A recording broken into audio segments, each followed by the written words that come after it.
clear, I'm not in favor of the Dismantle Diversity, Equity, Inclusion Act, or what it maybe would more aptly be called the dismantling any semblance of support or opportunity for certain American acts. We know who those Americans are, Americans who have not enjoyed centuries of unfair advantages by keeping others enslaved or segregated or disenfranchised or incarcerated or redlined or gerrymandered or excluded by law. Americans who've lived with disabilities or had their relationships criminalized or their gender expression demonized. If we're being honest here, this bill, which will wipe out every diversity, equity, and inclusion program in our federal agencies, plus those who contract with us, plus those who receive grant money, plus our schools, is nothing new. This is just the final piece of a decades-long obsession with targeting and dismantling anything that might give marginalized people a fair shot, including DEI programs, which honestly started the second the Civil Rights Act passed. Policies like affirmative action and diversity, equity, inclusion are the closest things we've had to the mythical bootstraps that some of my colleagues insist historically and currently harmed communities need to pick themselves up by. After centuries of efforts to keep us out of schools and universities, from jobs and elected office, Republicans targeting these policies are no accident. Why do predominantly conservative white men believe that the success of a black person or the opportunity or access of a black person is an existential threat to them? Representative Summer Lee broke down the reasons she's against J.D. Vance's bill to ban diversity, equity, and inclusion programs and funding in the federal government. Since the MAGA movement effectively convinced folks that the most disenfranchised and discriminated against groups in the country somehow run the country, it's worth it to listen to why DEI practices are necessary. Representative Melanie Stansberry joined her.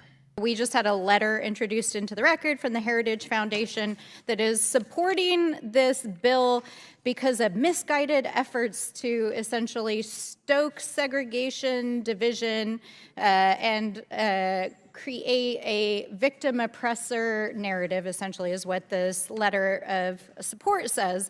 But what is particularly peculiar about this massive bill that's been introduced, and I want to note that the co-sponsor of this bill, or this primary sponsor of this bill in the Senate, is Mr. J.D. Vance, our vice president-elect, is it literally, as the title says, is about dismantling diversity, equity, and inclusion programs in the federal government. It revokes executive orders. It amends the Civil Rights Act, and it amends other parts of the federal code that protect our federal employees.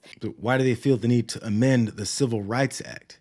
Every February when we celebrate Black history and politicians submit their stories of Black folks' contributions to society, they act like civil rights are something that they're in favor of. But it goes away when legislation is on the table. And then it has this peculiar section that the ranking member talked about, which is actually essentially creating lists of federal employees and contractors that would never be eligible to work for the federal government again. Now, we have a word for that in common parlance. We call it blacklisting. And blacklisting comes from the 1950s when, here in this House of Representatives, there was a committee on un-American affairs that was convened under Joe McCarthy. The purpose of that was to purge the federal government and to accuse federal employees and blacklist them from future federal employment. So I'd like to say, welcome to the new House Committee on Un-American Affairs and to the new McCarthyism, because we have arrived here today with this bill. So let's talk about what exactly is trying to be accomplished by this bill. Weird how the blacklisting section of Vance's bill to wipe out diversity requirements within the government, which is supposed to represent all Americans, wasn't advertised as a major driver in their decision to push for this. This is the party that complains about a rigid Democratic base that participates in cancel culture, but they want to create blacklists for employees and contractors that don't comply. Now, watch Representative Lee tell a couple more truths in response to the generic claims that diversity equals racism. DEI is not given any unfair advantage that society itself does not already confer on certain Americans. It merely exists to ensure that all other people, that women, minoritized folks, queer folks, disabled folks, have the same opportunities to succeed and thrive in our workforce and our schools as people who have not had those opportunities systematically and legally stripped from them do. Is our country not greater when all of us have opportunities to succeed and contribute and survive. Our success and our survival as a nation is bound together. Diversity, equity, and inclusion programs only exist to band-aid over decades, hell, centuries of discrimination against people's skin color, their religion, disabilities, gender, or sexual orientations, you name it. Contrary to Republican conjecture, remedying past discrimination is not, in turn, a discrimination. What DEI does not do is give some kind of magical pass to better jobs, like some of our colleagues are implying.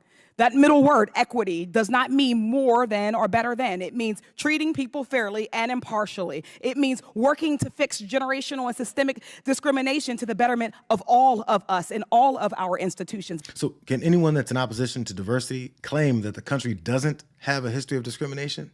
Many times we choose to avoid even accepting it because it would naturally force us to take seriously how our past legislation and natural division along racial lines affects our laws and society today.